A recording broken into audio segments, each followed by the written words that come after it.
أعوذ بالله من الشيطان الرجيم. بسم الله الرحمن الرحيم. ألف لام را تلك آيات الكتاب وقرآن مبين. صدق اللہ العظیم. آج بھی انشاءاللہ العزیز 1.5 پارے کا درس قرآن ہے. پارہ نمبر 14 اور پارہ نمبر 15 کے آدھے تک درس قرآن ہے. سورت کا نام ہے سورۃ الحجر. اس کی ایک آیت جو ہے وہ پارہ نمبر 13 کے آخر میں ہے اور باقی جو ہے وہ 14ویں پارے کے شروع میں ہے. اس پارے کی اس سورت کی آغاز بھی وہ حروف مقطعات سے ہوتا ہے جس کا معنی مفہوم اللہ تبارک و تعالیٰ کی ہی ذات جانتے ہیں. اور اس سورت کے بنیادی جو جن چیزوں پر گفتگو ہوئی ہے وہ وہی ہیں جو مکی صورتوں میں ہوتے ہیں: توحید، رسالت، قرآن اور آخرت پر. سب سے پہلے قیامت والے دن جب کفار عذاب کی شدت کو اور قیامت کی ہولناکی کا منظر دیکھیں گے تو وہ آرزو کریں گے ہائے کاش کہ ہم بھی مسلمان ہو جاتے. تو آج یہ جو عذاب ہم پر مسلط ہے، آج یہ جتنا ہم پر عذاب آ رہا ہے تو یہ نہ ہوتا، لیکن اس وقت یہ افسوس اور ندامت ہوگی، حقیقت کچھ بھی نہیں ہوگی. اس سے آگے اللہ تبارک و تعالیٰ کی ذات نے اس قرآن مجید کی حفاظت کا ذمہ جو ہے وہ اپنے لیے لیا. جتنی بھی آسمان سے کتابیں اتری ہیں یہ ایک حقیقت ہے. جس نبی کو ملی اس کی ذمہ داری بھی اسی کے حوالے کی، لیکن قرآن کریم کے متعلق اللہ تبارک و تعالیٰ نے فرمایا یہ ہم نے نازل کیا اور ہم ہی اس کے نگہبان ہیں.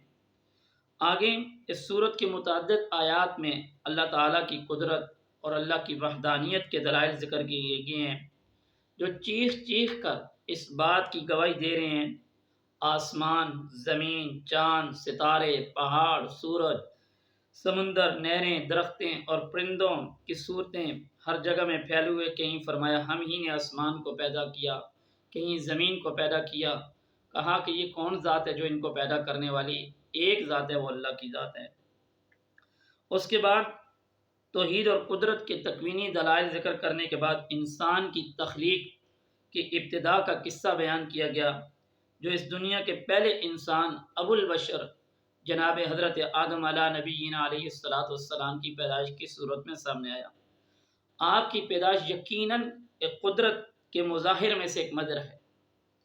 بے جان مٹی سے ایک شخصیت بنا دینا، جسے حرکت کرنا، اس کے اندر روح، پھر چلنا پھرنا، کھانا پینا، یہ ایک تخلیق ہے. اور اس تخلیق کا مالک کون ہے؟ وہ اللہ کی ذات ہے. اس تخلیق کا خالق کون ہے؟ وہ اللہ تبارک و تعالیٰ کی ذات ہے. پھر یہاں پر انسان کی تمام انسانوں کو ایک مقام، ان کا مرتبہ بتایا کہ اللہ تبارک و تعالیٰ کی ذات نے جب حضرت آدم علیہ نبینا علیہ السلام کو پیدا کیا تو فرمایا تمام فرشتوں سے کہ تم حضرت آدم علیہ السلام کو سجدہ کرو. یہ سجدہ تعظیمی تھا سوائے ابلیس کے. آیا یہ ابلیس فرشتہ تھا یا جن تھا؟ تو علماء کی رائے یہی ہے کہ یہ جو ابلیس تھا یہ فرشتہ نہیں تھا بلکہ یہ جن تھا، لیکن یہ رہتا جو تھا وہ فرشتوں کے ساتھ تھا.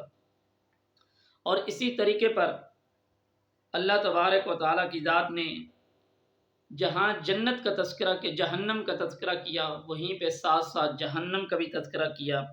اور جہنم کے بارے میں فرمایا کہ جہنم میں وہی شخص، یہ جو شیطان تھا، اس نے جس وقت حضرت آدم علیہ السلام کو سجدہ نہیں کیا تو اس نے اللہ تبارک و تعالیٰ نے اس کو بدبخت کہا کہ تو نے کیوں نہیں سجدہ کیا، اور اللہ نے اس کو اپنی جنت سے نکال دیا. تو اس نے اللہ سے مہلت مانگی قیامت تک کہ الہ العالمین آپ مجھے مہلت دیں. جس طرح آپ نے مجھے اپنی قدرت سے محروم کر دیا، آپ نے مجھے بدبخت قرار دے دیا، میں قیامت تک آپ کی جو پیدا کی ہوئی مخلوق ہے اس کو بھی اسی طرح گمراہ کروں گا.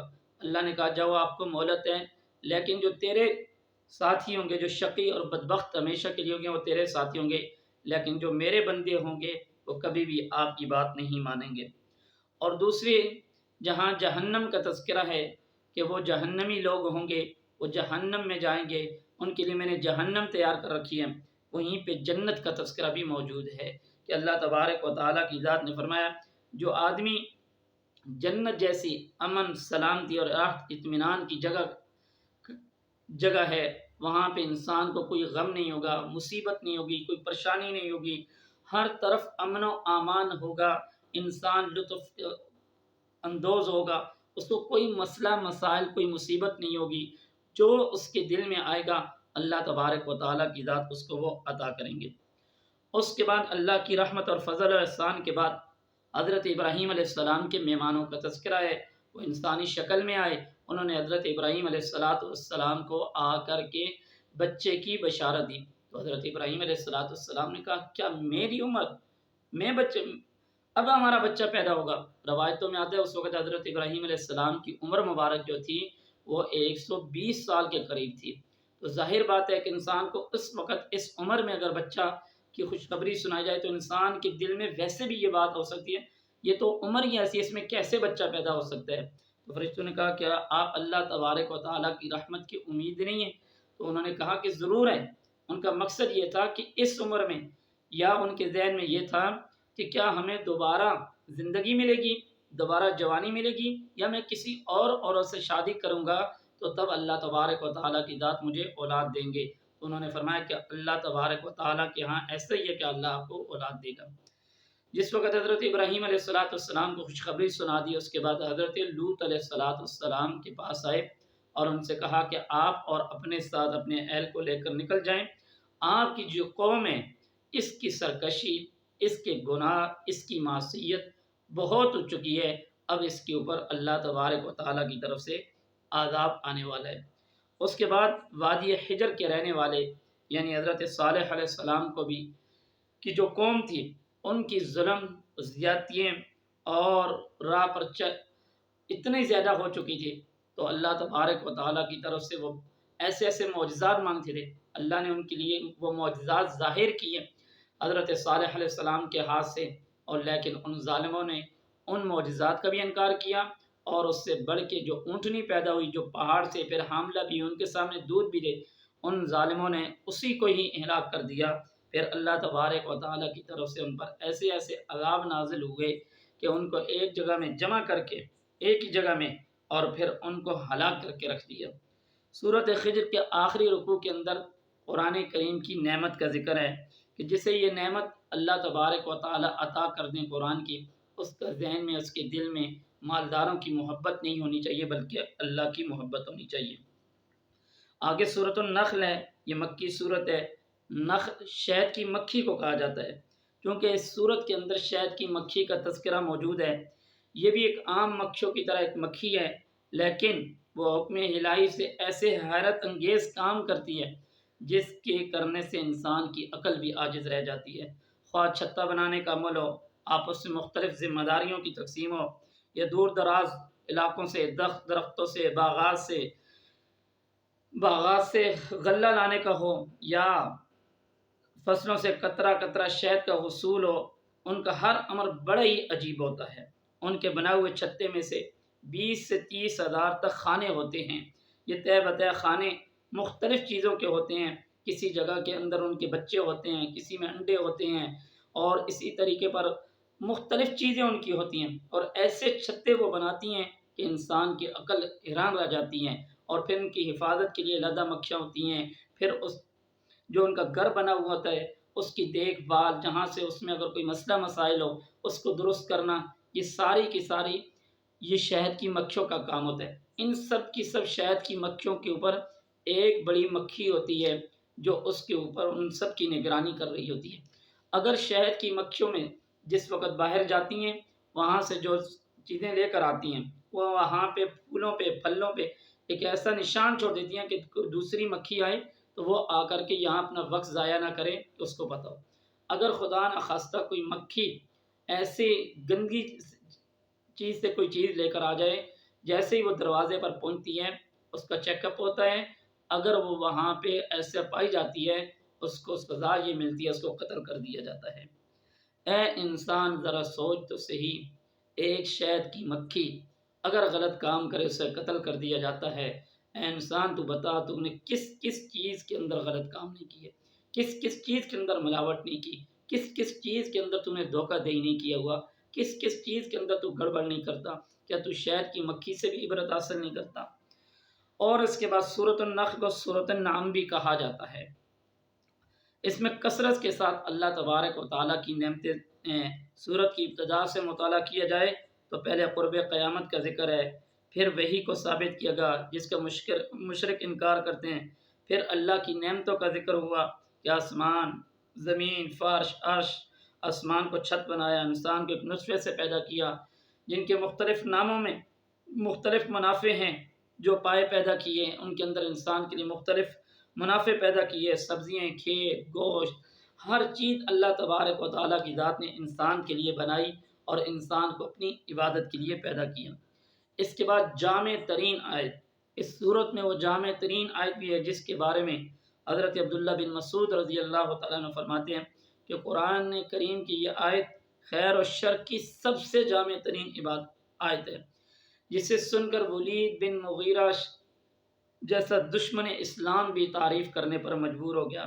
اس کی جامعیت کا اندازہ حضرت عمر بن عبدالعزیز رحمہ اللہ کے زمانے سے لگائیں کہ اسے ہر خطیب خطبہ جمعہ میں پڑھتا تھا۔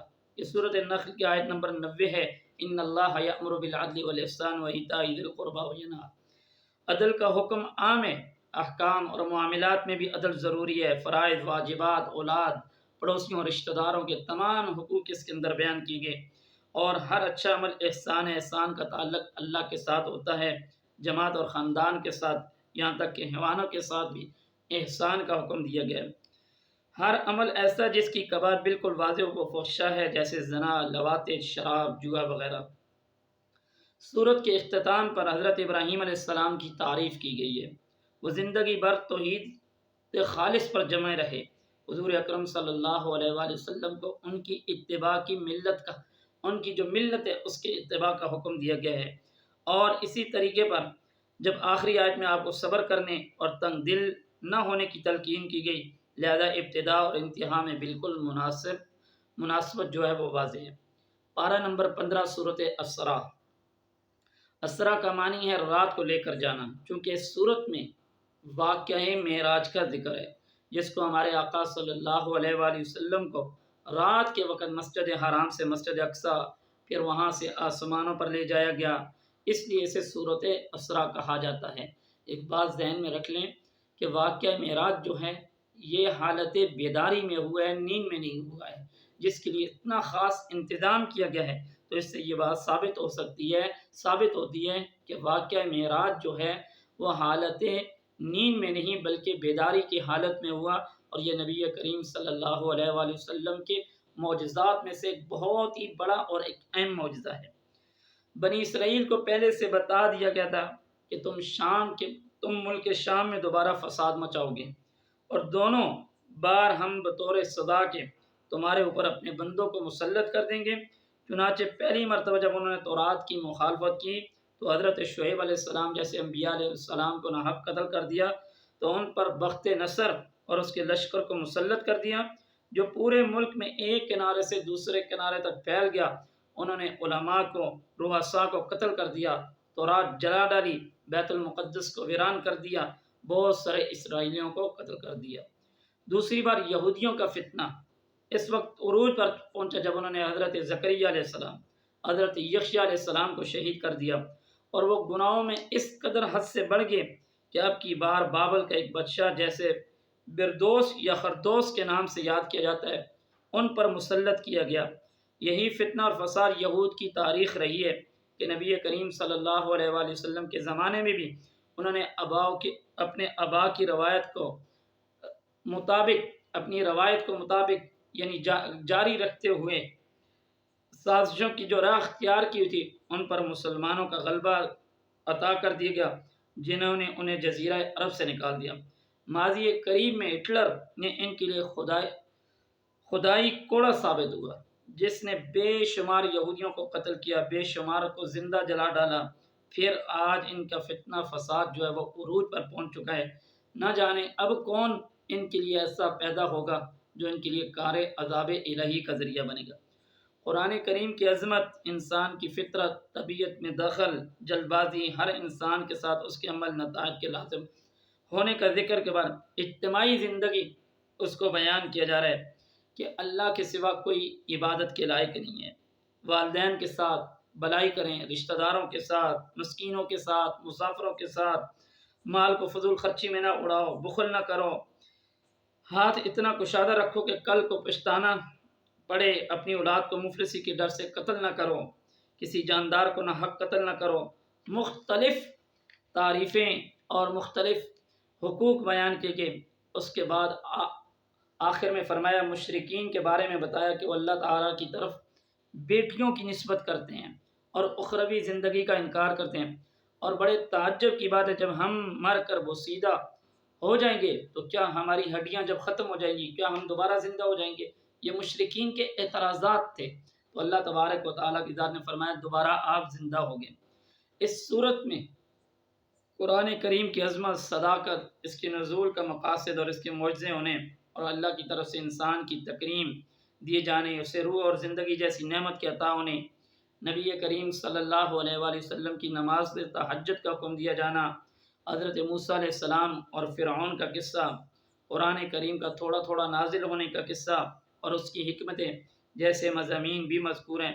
سورت کے اختتام پر بتایا گیا اللہ تعالیٰ شریک اولاد سے پاک ہے اور اسماء حسنہ کے ساتھ متصف ہے۔ اللہ تبارک و تعالیٰ میں قرآن پڑھنے، سمجھنے اور اس پر عمل کی توفیق عطا فرمائے۔ وآخر دعوانا الحمدللہ۔